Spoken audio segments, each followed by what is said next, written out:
So let us start the discussion. So in this presentation, I would like to discuss the many acts, that is also called as laws, but the act and rule is different one. So before starting the actual presentation, I would like to give you some brief regarding what exactly the act is, what exactly the rules are, and then how the industry is going to absorb all these acts and rules. So when we are talking about the act, actually it is a central government policy. These are the central government guidelines. So when we are talking about the acts, so that may be a factory act, that may be an environment protection act, that may be some other acts. So when act wording is there, it means it is related to central government guidelines and it is applicable to whole India. It is at national level policy, right? Then when we are talking about the rules, so common persons are always saying that rules are made for breaking, but these rules are mainly focusing on the state government guidelines only, right? So when we are talking about the MFR 1963, that is Maharashtra Factory Rule 1963, it means these rules and these guidelines are made by the Maharashtra state government for the Maharashtra industries only. When we are talking about the Gujarat factory rule, then that rules and guidelines are made for the Gujarat state only. So that is the main basic difference between these acts and rules. So when we are talking about the acts, then normally the wording is used as a sections. So that guideline number, that may be 1, 2, 3, 4, 5, 6 like that, or 1.1, 2.1, 3.1 like that. So all these things are nothing but the sections when we are talking about the acts. When we are talking about the rules, then that is a simple number. So rule number 1, rule number 2, rule number 3, rule number 4, etc. And generally, there are some modifications in the acts and rules. There are some amendments. So amendment means what? So some new policy, new guideline, new modification is passed by the expert persons, expert committees, and then that is added. That is called as amendment. So Factory Act 1948 is an act when it is made in 1948, but then there are many amendments. So the major amendment is 87, and now the Environment Protection Act or the different acts and rules which are related to the environment are mainly modified or amended in 2016 and in 2020. So if you know about the Plastic Act and rule, then Ozone Depletion Act and rule, and some hazardous waste act and rule, or some battery waste and rule, etc. So all these things are newly added from 2016 as well as in the 2020. So that is amendment. If major modification is done, then it is called as modified or modifications.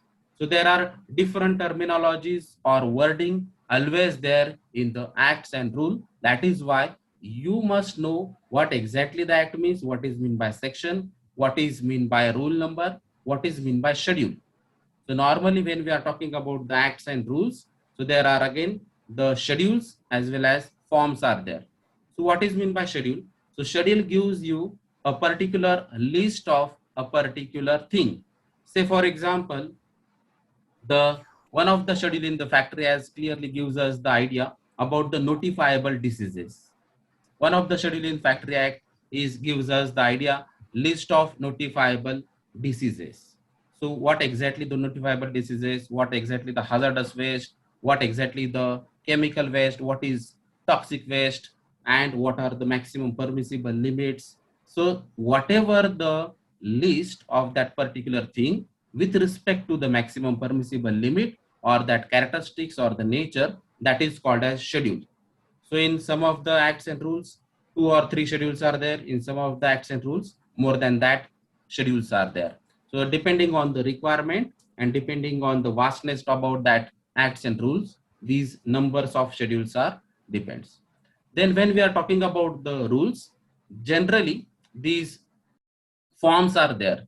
So form number 1, form number 2, form number 3, form number 4, like that there are variety of forms which have to submit by the owner or the factory manager of that industry or the factory.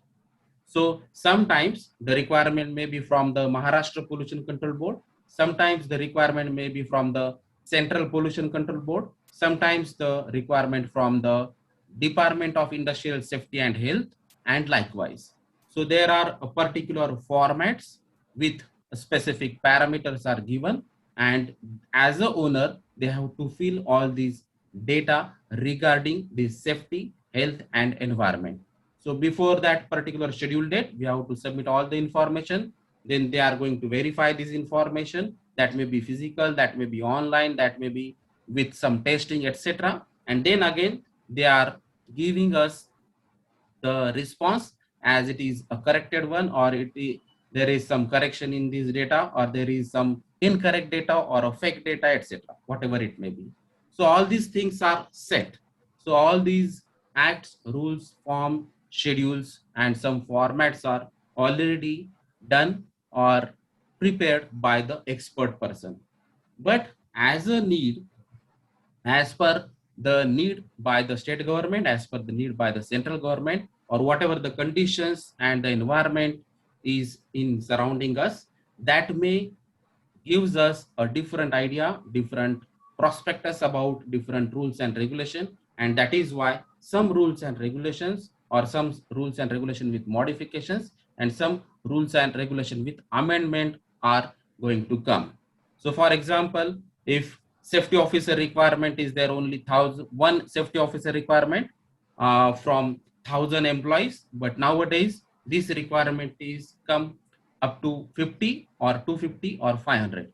Why it is? Because the accidents are nowadays more, the fire incidences are more, the fatalities or death cases are more. That is why the requirement of safety officer is going to increase.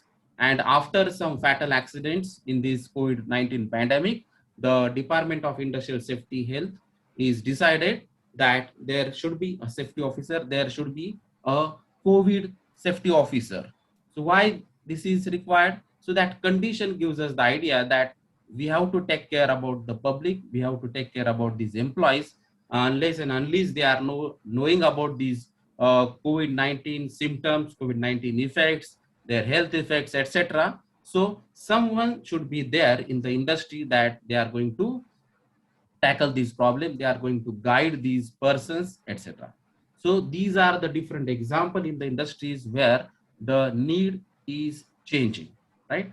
So let us look at what exactly the environmental laws are there.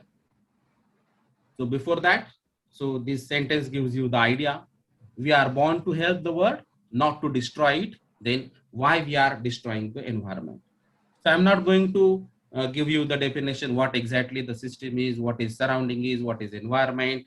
We all know these things from the school level. So still, even though we are knowing many things, but still there are many anthropogenic activities are going on. And in some of the cases, or in most of the cases, under the title development. So development may be a building construction, development may be a industrial activity, development may be some other activities. So whatever that activity may be, but under the title of the development, we are indirectly or directly destroying the environment, and that affects in different forms. So that may be a global warming case, that may be a acid rain case, that may be some ozone depletion case. So there are a variety of adverse impact on the environment due to these anthropogenic activities. So sometimes we have studied some projects, even you know about the environment impact assessment, you know about the environment clearance procedures, etc. But still there are various lacunas in the systems, and there are need to study more and more in detail about the environment and their adverse effect. So before that, we should know about the environment, that is the basics of environment, and then we can study the different laws. So this is a general list of the environmental acts where the industries are going to study each and every section of this act, like the Environment Protection Act 1986, then Biological Diversity Act 2002, biological diversity rules. Now, please observe here, act is there and simultaneously rule is mentioned. So act is specifically designed for the nation, that is applicable to whole of India. When generally rule is were there, then it is generally applicable for the state government. But there are central rules also. So these central rules are applicable to the whole of India. Then Public Liability Insurance Act and Rule 1991 and Amendment 92, National Environment Tribunal Act 95, Amendment 2010, National Green Tribunal Act 2010, National Environment Appellate Authority Act 97, Biomedical Waste Management and Handling Rules 98, Environment Siting and Industrial Project Rule 99, Municipal Solid Waste Management and Handling Rule 2000, Ozone Depleting Substance Regulation and Control Rule 2000, the Batteries Management Handling Rule 2001, the Noise Pollution Regulation and Control Amendment Rule 2010. So there are variety of acts and rules which are concerned to the industries, and generally most of the environmental acts and rules are controlled by the Central Pollution Control Board and State Pollution Control Board. So if some of the things are there which can be controlled by the local authority, so that local authority means the state level authority is State Pollution Control Board. So generally when we are talking about the Maharashtra, then it is MPCB, that is Maharashtra Pollution Control Board. And when some of the things can't be judged or controlled by the state government itself, then we have to follow the guidelines of CPCB, that is Central Pollution Control Boards. So rather than discussing each and every act and rule, I will try to brief you regarding the important environmental acts and rules. Basically, these are concerned with the industrial wastewater and effluents. So generally, when we are talking about the effluent, so effluent is the concept that is influent, process and outlet, that is nothing but the effluent. So when in industry, you know that there is something input, something processed and something output. So the main objective of the industry is to gain the profit. To gain the profit, we have to make some product and we have to sell that product. But to manufacture that product, we have to take the judgment regarding the environmental aspect, regarding the technical aspects, and regarding the feasibility. So whether this operation is feasible or not, if it is feasible, then it is affordable or not. If it is affordable, then we have to take care about the environmental adverse effects. And that is why we are studying the environment impact assessment in the school as well as in the college level. So we have to take care about all these activities, and then we have to proceed for that industrial operations. So whatever may be the operation, that may be a engineering industry, that may be a fabrication industry, that may be a chemical industry, that may be some other types of industries like packaging industry, then tendering industry, diluting industry, etc., whatever it may be. But each and every activity must produce or always produce a particular waste. So that waste or the effluent may be in the form of solid, that may be in the form of liquid, that may be in the form of gases. And that is why we have to study differently these different acts and rules. Say for example, when we are talking about the water, then water pollution is the case, then we have to study about the Water Pollution Act 1974. If you want to control the air pollution, then we must focus on the Air Pollution Control Act 1981 and 1982 rule.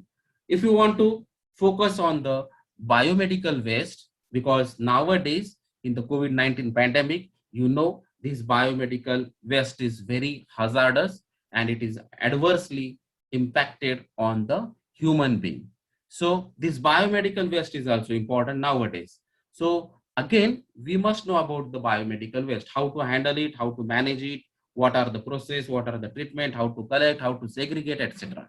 So then these biomedical waste is also generated in the industries, because from the last year, if you observe in maximum industries, if you wear the mask, that is disposable one. If you wear the hand gloves, again that is disposable one. And like these, if these are the products which are disposable, and we have to name it as biomedical waste, then this biomedical waste should be handled in a different way. That collection, segregation, and that authorities are different way.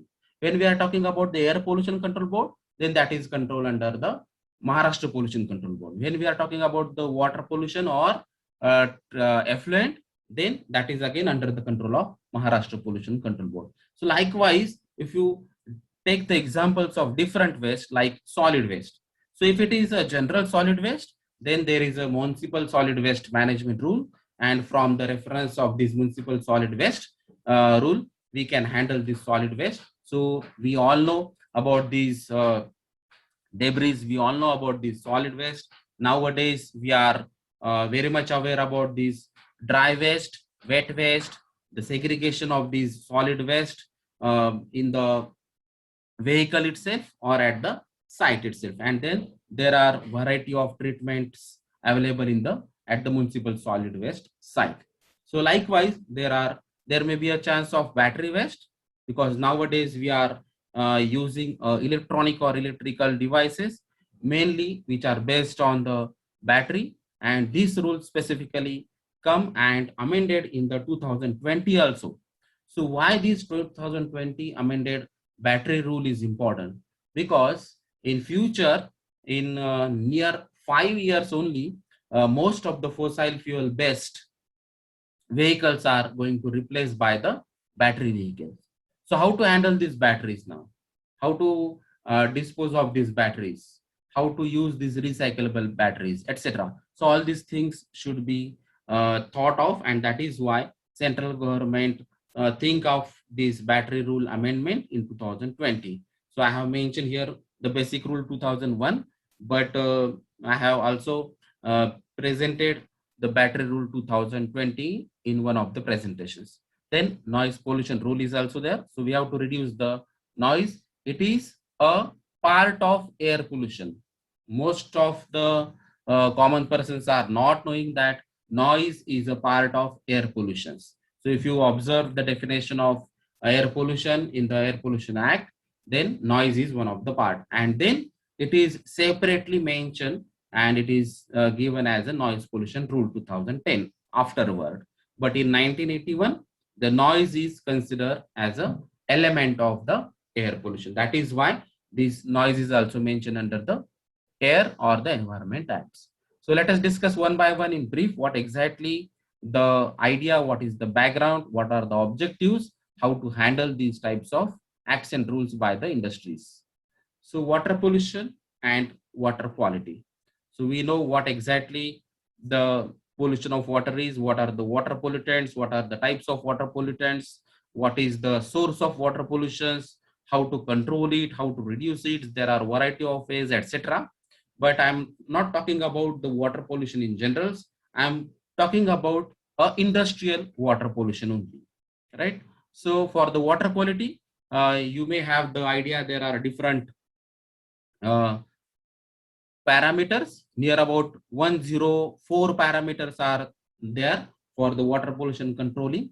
If you handle the water pollution control book or some IS standards, then you can have the list of these water pollution parameters, and from that means after that 100 plus available, but we are testing only 14 to 15 parameters to judge that water pollution level.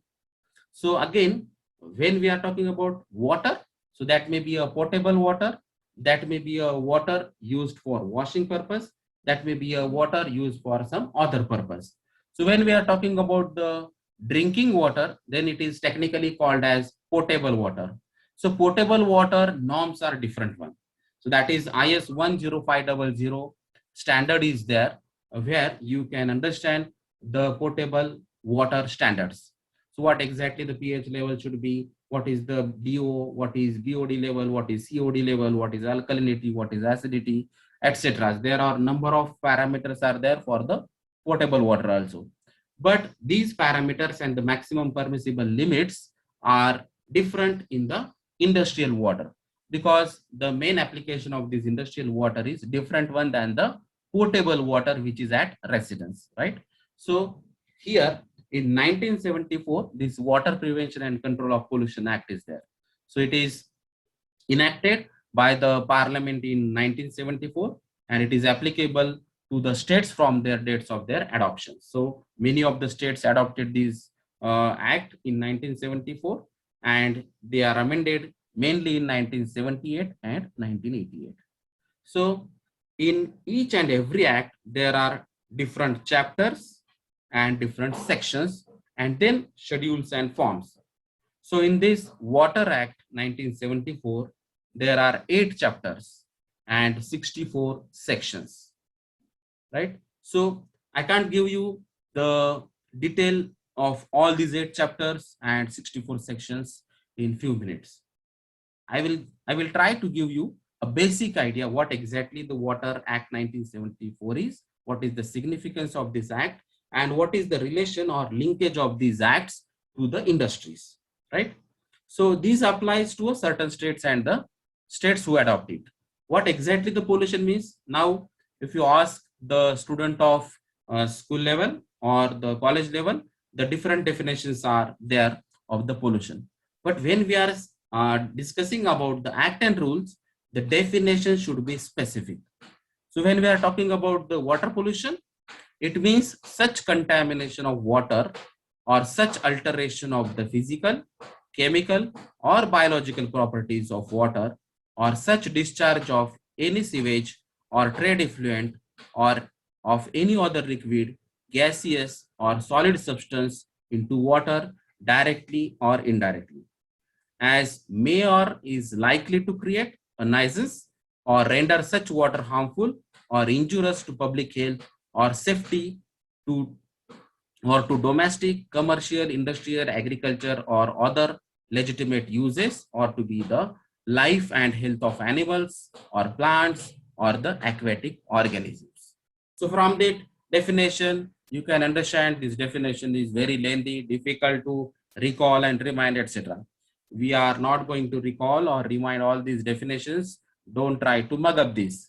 But we have to refer this when somebody is saying that your industrial water is polluted, then you can raise the question how you are saying that.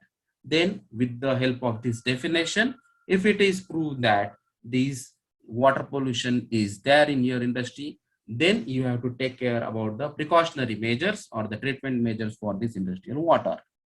So if anything specific is there, so what is the maximum permissible limit of this particular heavy metal in that particular industrial wastewater, then you have to check what are the guidelines given by the Maharashtra Pollution Control Board, what are the guidelines given by the Central Pollution Control Board. So when we are talking about the industrial water and water controlling techniques, water treatment technique or MPCB role, then there is always a particular system. So normally these MPCB field officers are there.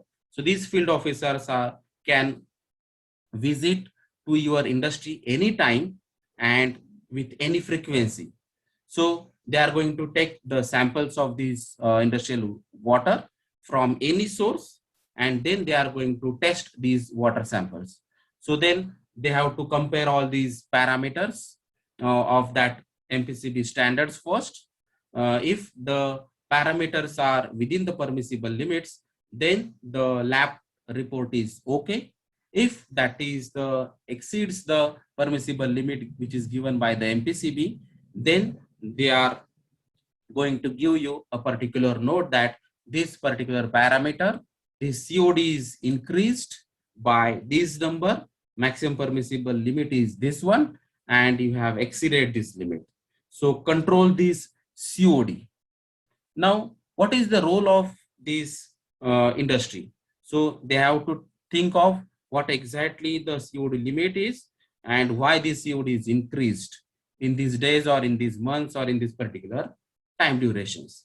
So if it is the fact, then how to reduce the COD? If they are not knowing the answer, so they can ask to the MPCB persons also, because the function of the MPCB is not only test or give the reports to the industry or give the notices and penalties to the industry, but they are also having the role to guide the industry to control these pollution level at a particular level or limits. So how to treat that water, how to control that COD, how to reduce that COD, etc. So there are variety of ways to reduce these things, because all these things are depends on your process, on your raw material, on your material of construction, on your surrounding conditions or the environmental conditions, etc.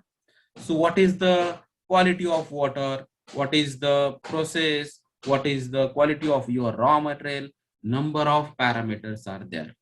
So here the MPCB or the state government role is that they are going to provide you support to guide what exactly and how exactly you have to control these water pollutions. So the water pollution may affect to the public health also, that may affect to the commercial area, agriculture area, industrial area, domestic area, everywhere. If it is the case, then that industry is a culprit, and then the pollution board is going to give them notice that you have to control all these things within this period only. If it is not the case, then there is a penalty provisions. So some thousands of amounts should be paid by the industry to treat that water. If it is again a severe case, then there is again a provision like offense. So if it is proven that it is like offense, then there is a jail. So the occupier or the owner or the factory manager is the main responsible person. So they are the culprit, and that is why they are uh, going to treat that water, or they may pay the penalty for that particular treatment process. So there are variety of boards. Again, there is a central committee, then there is a water board provisions, then particular committees, special committees are also there to investigate all these pollution levels, to investigate all these cases. So variety of sections, variety of provisions are made under this Water Act to control the water pollution. Then there is a water rule, that is prevention and control of pollution. So when I said that this Water Act is there, that is at national level. So at national level, central government gives us the guideline in 1974. These are the board committee members. These are the eligibility criteria. There are the different functions of these boards, committees, etc. Then what are the parameters, maximum permissible parameters, how to treat that water, how to control this water pollution, how to reduce the water pollution, etc. Then the rule exists in 1975 after 1 year. So central government gives us the idea, and under section 63, so there are 64 section in the act, and with reference to the section 63, the Water Act made these rules effective from the 27 to 1975. So with reference to the section, that is from the Act 1974, these rules are made. So in the 63 sections, there is a power to make rules by the central and state government. So from that reference, they have made the rules in 1975. So these rules, that is 1975 modified in 76, 78, 86, 87, 89, etc. And they have 2 chapters, 35 rules, 4 schedules, and 15 forms under Schedule 1. And that is why I am saying these forms are mainly concerned with the rules, because when we are talking about the formalities which is should be done by the industry, so generally that is related to the rule instead of sections or the acts, because acts and sections are made at national level. But when we are going to concern to the MPCB, DISH officers, or some state government authority, then we are going to submit or complete the formalities with reference to these forms and schedules given under this rules. So there are variety of forms, schedules, and rules are given. So mainly the main objective of the Water Act and rule is to control the water pollutions. So variety of parameters, variety of maximum permissible limits, that may be in terms of ppm, that may be in terms of mg per meter cube, etc. are given. Some heavy metal list is given, some particular chemical listing is also given. So all these, that may be a dissolved solids, that may be a suspended solids, that may be a total solids, each and everything is given in this act and rule. And then they have mentioned that you have to control all these things by these guidelines, and for that purpose we have to fill these forms, we have to submit these reports. If anything is objectionable, if public is also objectioning for your water level or water pollution level, then you have to submit the detailed report about your testing parameters and their results within the prescribed period. So all these things are done under the Water Rule 1975. Then Air Act is there. So Air Prevention and Control of Pollution Act 1981, that is to control the air pollution. So it come into force from 16/5/1981. It extends to the whole of India. It has 7 chapters and 54 sections. So it was amended in 1987, and chapter 1 gives the different definitions under section 1 and 2. So what is air pollutant? So air pollutant means any solid, liquid, or gaseous substance, including noise. Now you can observe noise is a part of air pollutant, including noise present in the atmosphere in such concentration as to be injurious to human beings, other living creatures, plants, property, or environment. So from this definition, you can have the idea about the air pollutants. So air pollution means the presence of any air pollutant in the atmosphere. So that may be a suspended particulate matters, that may be a particulate matter, that may be a respirable suspended particulate matter, etc. There may be some sulfur derivatives, that may be a nitrogen derivatives, that may be some other chemical agents like CFC, chlorofluorocarbon, or methane, even ozone, water molecules, etc. So there are variety of air pollutants, that may be a primary, secondary, etc. And all these pollutants gives us the air pollutions. So how to control these air pollution, how to control or how to give us the different equipments, how to use these different equipments like scrubber system, that may be a gravity settling chambers, that may be a cyclone separator, that may be some electrostatic precipitators, etc. And nowadays some combination of all these equipments which are going to control all these air pollution are also installed in new technology area, and all these most of the equipments are now fully automated. So there are a variety of sensors installed in these air controlling devices, and these devices are specifically mentioned under this Air Act.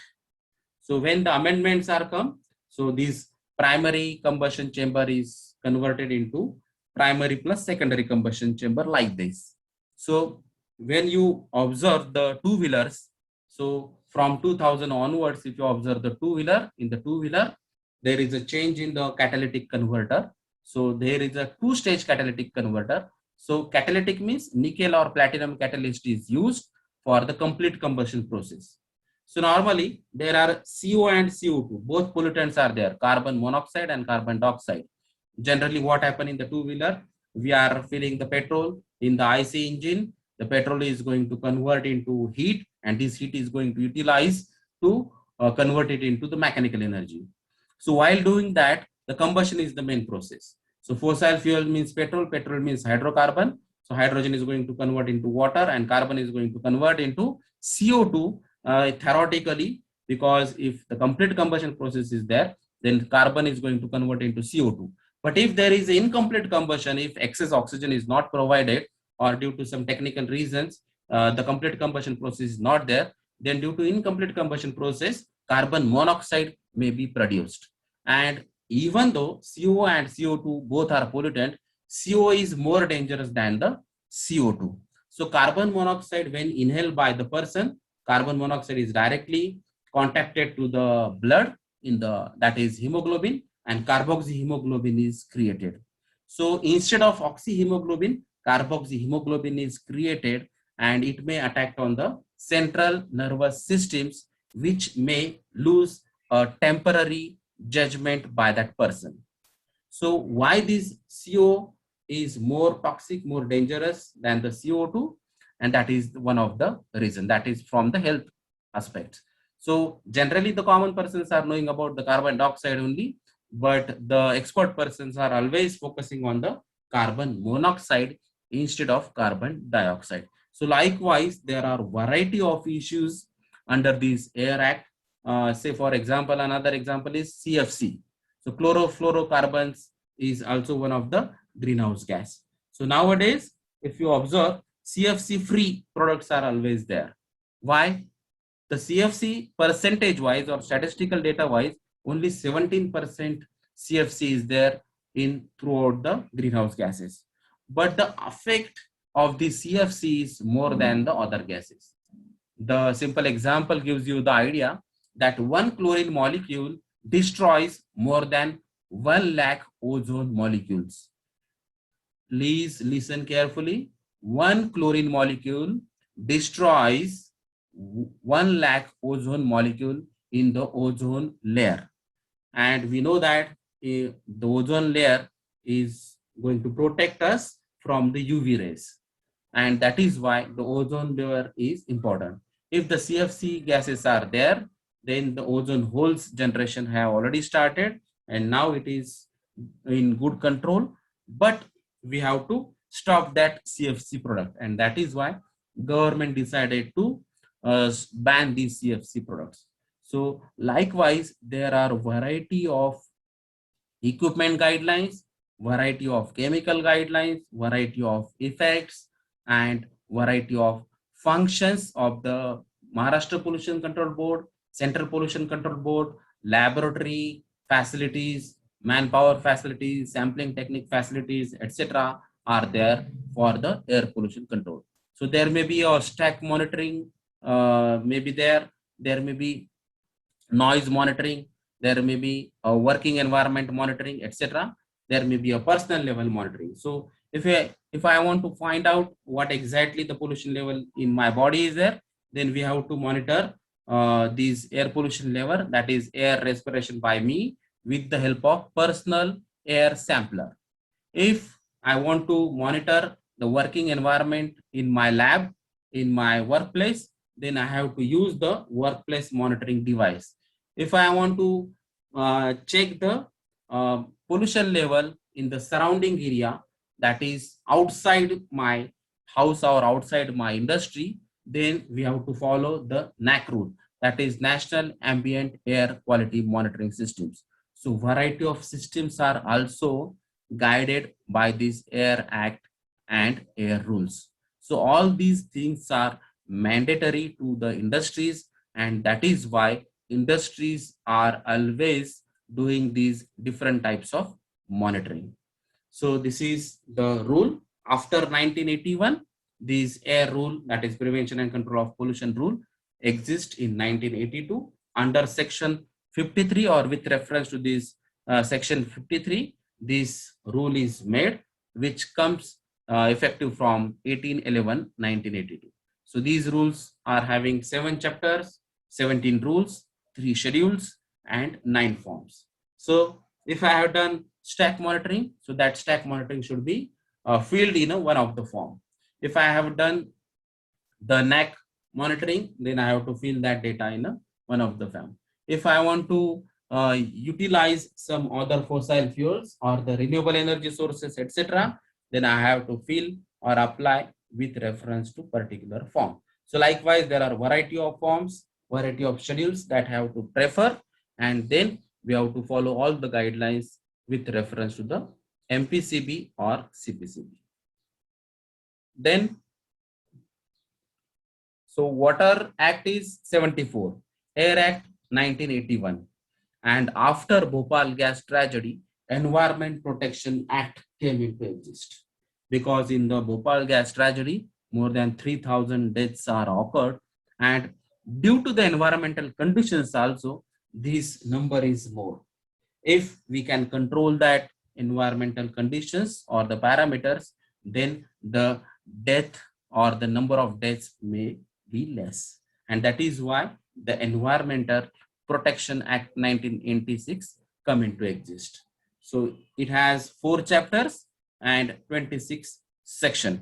Even though chapters are very less and sections are very less, it is an actually the umbrella of Environment Act, because under this Environment Protection Act there are a variety of acts.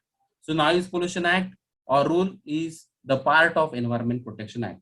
Hazardous Waste Management Act and rule is a part of Environment Protection Act. Then ozone depleting substance rule is a part of Environment Protection Act, and that is why this EPA 1986 is very important from the environmental point of view. So whatever the effluents from that industry, that may be in the solid, liquid or gaseous form, we have to control all these effluent. So for that purpose, the Environment Protection Act is also useful. So to protect the environment, to coordinate the activities, various agencies, all these things from the long-term requirement, this act come into exist.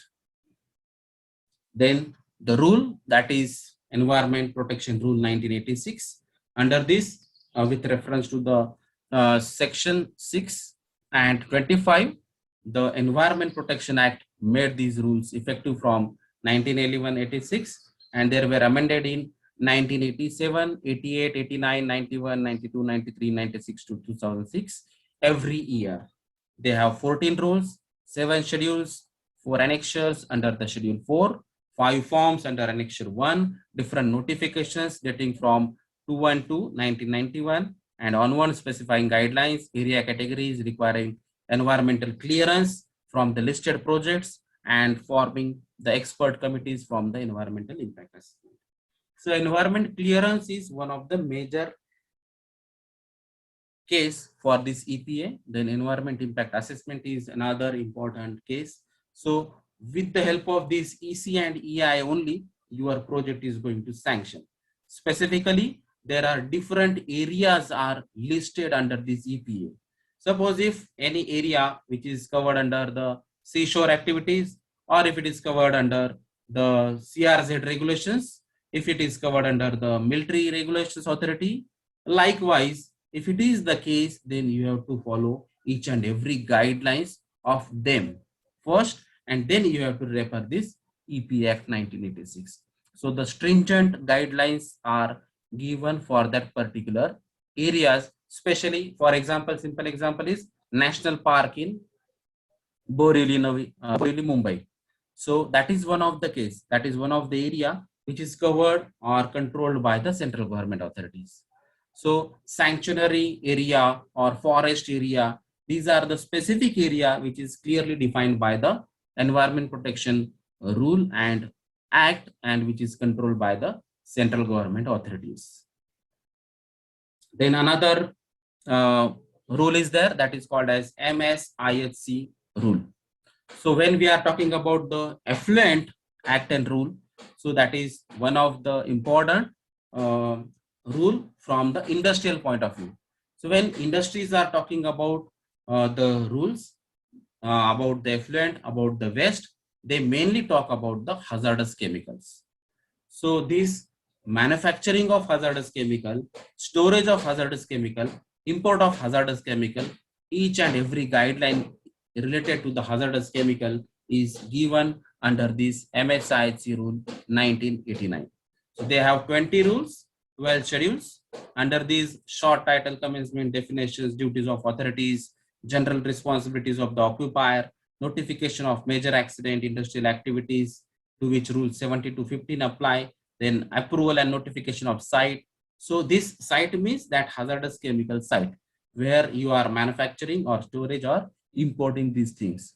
So this site should be approved by the central government and state government committee members. So this is not the local authorities. So when hazardous chemicals are there, so there is always central government authority, there is always state government authorities, and they are going to decide whether to approve this site or not.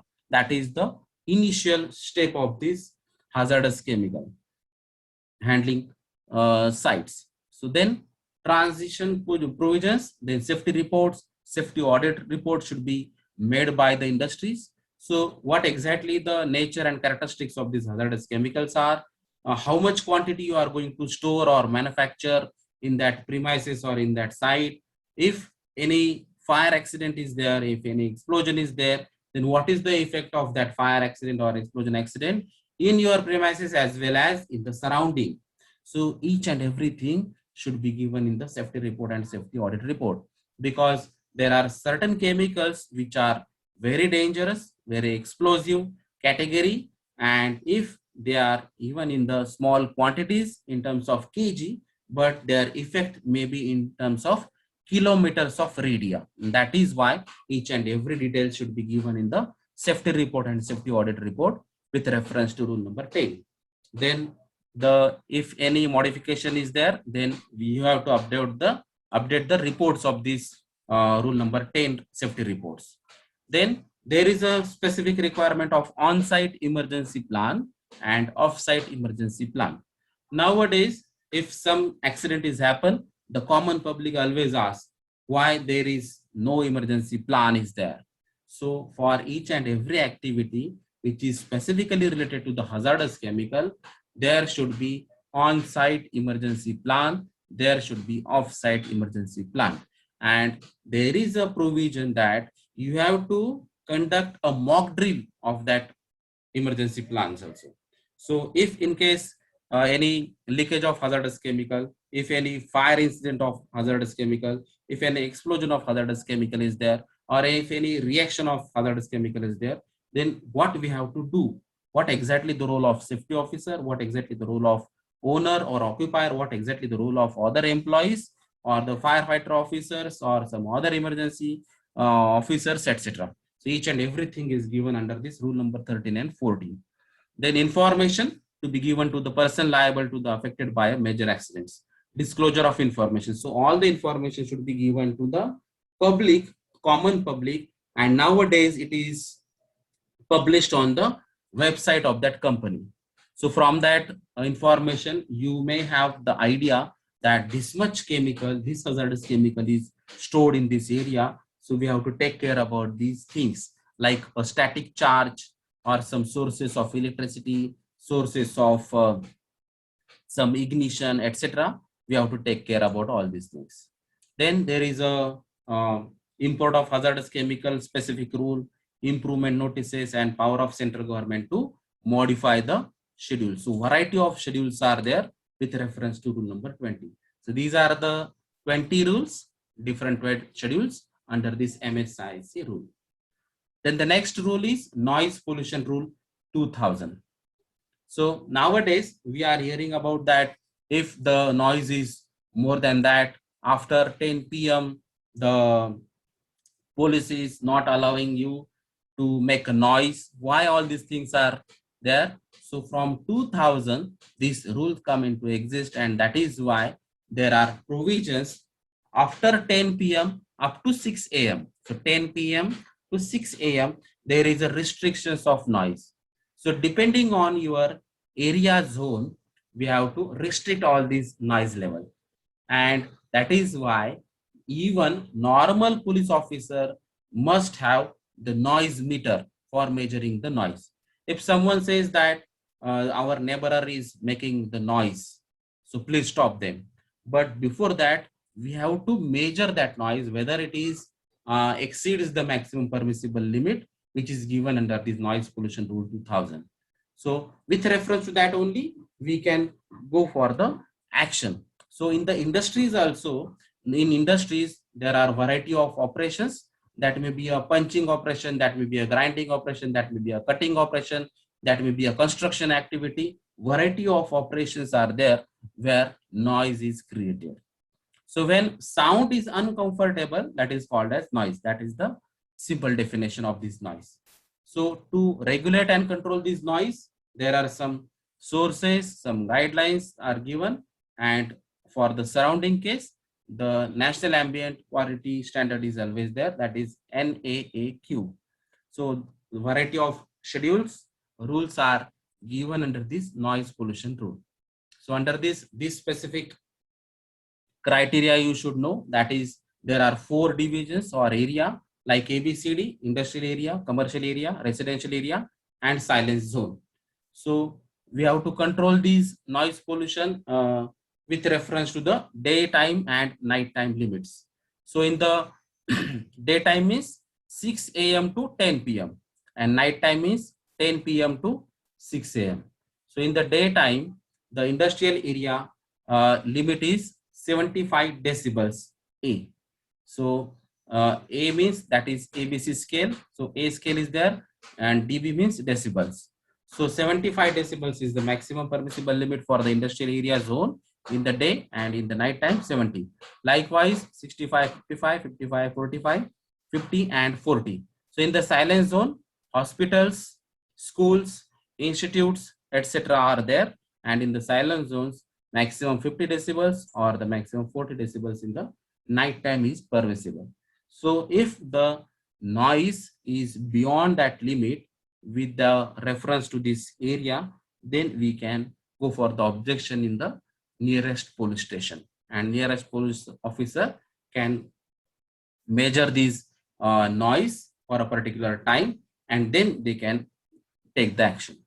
So this is about the noise pollution rule. Then we have discussed about what exactly the biomedical waste. Now this biomedical waste rule is important in this COVID-19 situation, right? So whatever the waste generated from the hospitals, medical, health institution, R&D organization, laboratories, slaughterhouses, etc. Now even in industry, when we are talking about the large scale industries, the giant industries, then they are having their own occupational health center with full-time doctor, part-time doctor, the medical facilities, beds, ambulance, etc. So in that occupational health center also it is applicable. So in the industry also the biomedical waste rule is applicable due to this occupational health center. And sometimes there is a cases for the first aid. So first aid is necessary from the school level also. So in the industries there are many first aid boxes also there. Then there may be a provision of occupational health center or a small clinic is also there. So from that point of view also, this waste is generated in that industry, that is called as biomedical waste. So where the biological organisms are involved have become an important source of environmental and public health problem. Generally these waste are being disposed in the municipal dumps.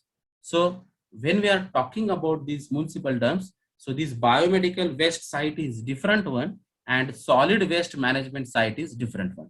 So in the solid waste management site, the general solid waste is going to dump or dispose of, or some treatment may be there. And when we are talking about the biomedical waste, there is a specific criteria. There are particular categories in this biomedical waste, and from that category only that particular treatment should be followed, and a particular color coding for the collection, segregation, etc. also should be followed. So there are variety of sections and rules under the Environment Protection Act 1986. So that is one of the part, biomedical waste rule. There are 14 rules, 6 schedules, 5 forms. These rules provide a duty of occupier, treatment of disposal, segregation, packing, transportation, storage, prescribe authority, authorization, advisory committee, monitoring in armed forces, medical centers by CPCB, annual report, maintenance of record, accident reporting, appeal, and common disposal, incineration sites. So incineration is the last option for this biomedical waste, and that is why incineration site, incineration process, incineration equipment, methodology, the operator, etc. each and everything is important. So this is the example. This is one of the schedule in the biomedical waste rule. So biomedical waste treatment facility. Schedule 1 gives us the idea regarding this. So means any facility wherein treatment, disposal, of biomedical waste or process incidental to such treatment or disposal is carried out and includes common treatment facilities. So schedule 1 is related to the categories of biomedical waste. 2 is related to the color coding and type of container for disposal of biomedical waste. So you can observe in the clinics and hospitals. So there are different colors for that collecting beams. So something is yellow, something is blue, something is white, and something is black. So different color coding indicates you the different toxic chemicals which may be involved under this biomedical waste when we are talking about the hospitals and clinics or occupational health center. Then third is label for biomedical waste containers or bags. So how to label, what exactly the contents of label, what is the size of that font size, etc. All these things are given under this schedule 3. Schedule 4 is related to the label for transport of biomedical waste containers and bags. How to transport these bags and containers? So there is again different provision, different symbols, different speed, then GPS facilities nowadays, and there is some controlling authority. Then 5 is related to the standard for treatment and disposal of biomedical waste like incineration, autoclave, liquid waste, microwave systems, deep burial, etc. So these are the different treatment facilities or disposal facilities. Schedule 6 is related to the schedule for waste treatment facilities like incineration, autoclave, and microwave systems. Now I think you may have clear the idea what exactly the schedule means. So this is one of the example of schedule. Then different forms are there. So in these biomedical waste forms, application for authorization, annual report, accident reporting, authorization, application for appeal. So these are the different 5 forms in which are involved under the biomedical waste rule. And these are the standard symbols which should be utilized by that authority when you are going to transport that biomedical waste, when you are going to pack the medical waste in the particular container or bag, then you have to use this biohazard symbol.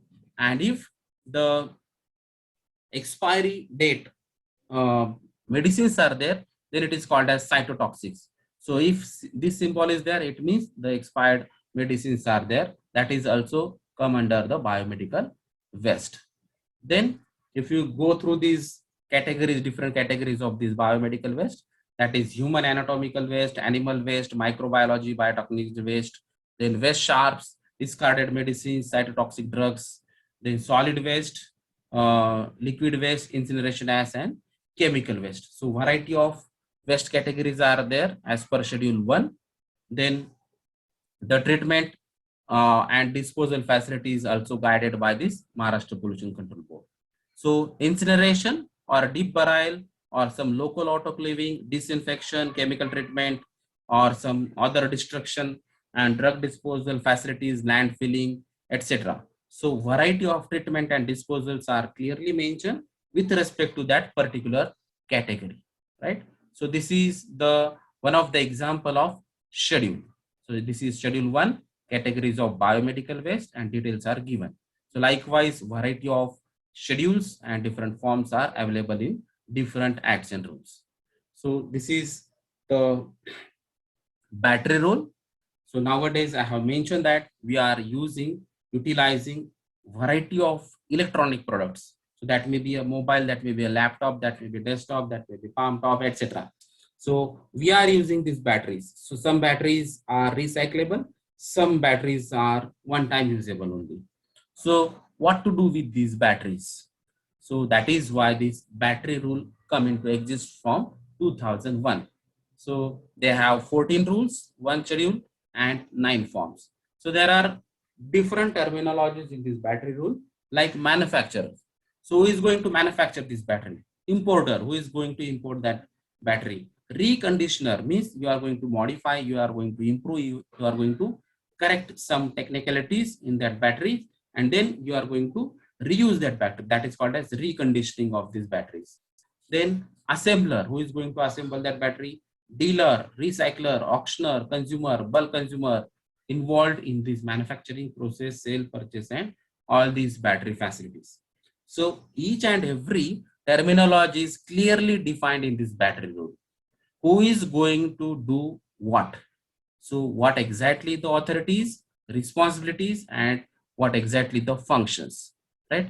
If in case they are not going following all these rules and regulation, then there is a penalty provision, then there is a offensing provisions, then there is a license cancelling provision, license suspending provisions, etc.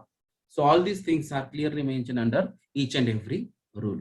So used battery can be collected back from the by the manufacturer, dealer, and then appropriate discount shall be given. If someone is already taken some new battery or exchanging, you always clearly observe that in that battery receipt, there is clearly mentioned that 15% discount is there. And that is why this particular discount is there. So why it is? Because these manufacturer or the dealer are again recycling or reusing this battery by some technical changes, right?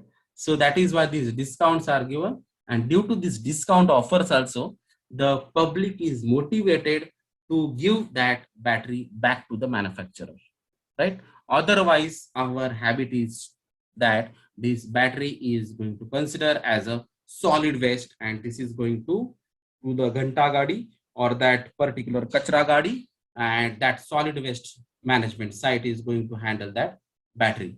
But solid waste management site is not going to handle all these batteries because the battery characteristics are a different one, and that is why it should be handled by the particular person only, who are authorized person or authorized recycler by defined by the battery rule, right? So recycler shall mark as recycled. If the battery is recycled, so that should be marked and that particular wording should be given. Likewise, there are different color coding, different labeling, different dates, etc. Each and everything is given for this battery rule 2001. In the battery rule 2020, so that is the 2020 is the amended one, so you can refer that rule also. Then hazardous waste. So one of the waste is hazardous waste. So for the handling this and managing this hazardous waste management and handling rule 1989 is there.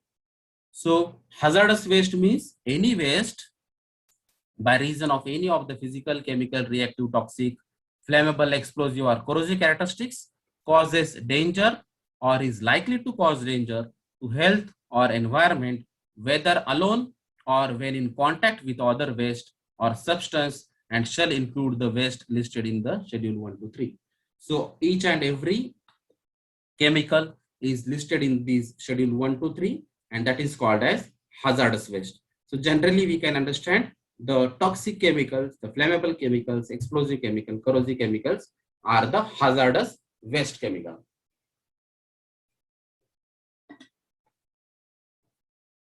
So all the listing of hazardous waste is already mentioned in the different schedules, and we can use the different forms for the authorization applications for the facility operator, because this hazardous waste is going to carried by the authorized persons only.